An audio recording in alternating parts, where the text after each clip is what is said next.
A gente vai explicar na prática como é que se faz essa manobra com a Major Suzuki, que está aqui exatamente com uma bonequinha para exemplificar para você de casa aprender em situações como essa de que forma proceder. Major Suzuki, boa tarde. Vamos então explicar de que forma se executa a manobra de Heimlich. Bom, Marcelo, obrigada até pelo convite em mostrar e poder explicar um pouquinho dessa manobra para as pessoas em casa. Até o Fábio está aí no estúdio também, é uma pessoa muito querida.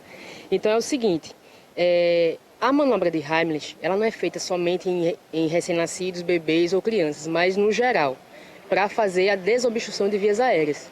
Então o que acontece? Nessa situação não é tão comum esse tipo de ocorrência, mas também não é tão assim... que não aconteça em casa com as mães, né? Que é uma coisa muito fácil de acontecer, porque às vezes a mãe de primeira viagem, ela não sabe o posicionamento de amamentar, ela não sabe como ela deve agir na hora e pode avançar para uma situação de uma parada respiratória e até parada cardiorrespiratória. Então é o seguinte, a manobra de Heimlich, no caso desses RNs, é bom explicar que o RN ele vai até os 28 dias de vida. Por que isso? As manobras e as suas execuções, elas são diferenciadas de acordo com a idade. É uma coisa que vale ressaltar muito, que a gente vê coisas em televisão, manobras e atitudes sendo feitas em adultos, não pode ser feito em criança e muito menos em um RN. Então a força utilizada é bem menor, já vale salientar, porque o corpinho do bebê e do RN ele é bem mais frágil. Então a manobra em si, que deve ser feita, é da seguinte forma. Você percebeu que o bebê, o RN, está engasgado? A gente vai manipular aqui, suponhamos, um RN até os 28 dias, que foi o caso das ocorrências.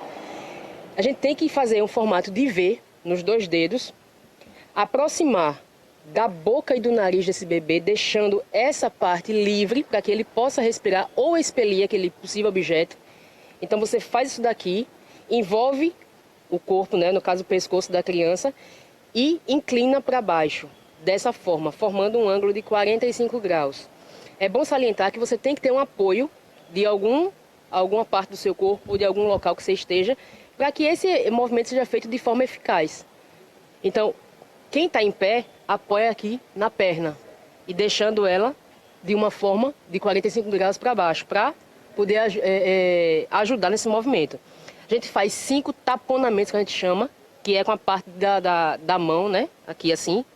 A gente conta 5 vezes, lembrando que a força não é de um adulto, mas 5 vezes. Após isso, apoia a cabeça e a cervical, retorna para poder observar as vias aéreas desse bebê.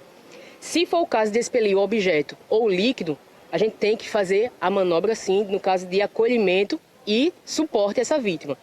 Caso ela ainda não tenha retornado, faz mais uma vez a manobra de retornar. Lembrando, é até bom fazer aqui para vocês observarem que ocupa todo o espaço do corpo e vai dar um suporte maior para esse RN. Então, mais uma vez, deixando as vias aéreas livres, eu vou fazer esse movimento inclinado, apoiar e dar esses 5 taponamentos. Retorno e faço as 5 compressões. Essas compressões, a gente utiliza os 2 dedos que se assimilem melhor. Então, chegou na linha, a gente vai ter mais ou menos uma média, a linha imaginária dos mamilos, e vai pôr os 2 dedos logo abaixo e fazer 5 compressões de forma leve. Não pode ser com muita força. Então, fiz as 5 compressões, fiz os 5 taponamentos. No retorno, eu vou observar mais uma vez a via aérea, para ver se esse objeto foi expelido e se o bebê volta a respirar. O que acontece muito é no caso de voltar a chorar. Se ela chora, ela está respirando. Então já é um sinal para a gente de que a manobra foi feita eficaz. Mesmo com a criança chorando, a manobra sendo feita com sucesso, ainda é preciso acionar um serviço de saúde, bombeiros ou SAMU também para atender essa criança. Sim, com certeza um suporte maior e avançado é bem-vindo, porque, como no caso até que Yasmin citou, o bebê ele voltou a chorar, desengasgou, mas ele pode voltar a engasgar novamente. Não pode não ter saído todo o líquido, né? No caso, o leite materno pode não ter saído totalmente. E ele vinha engasgar novamente.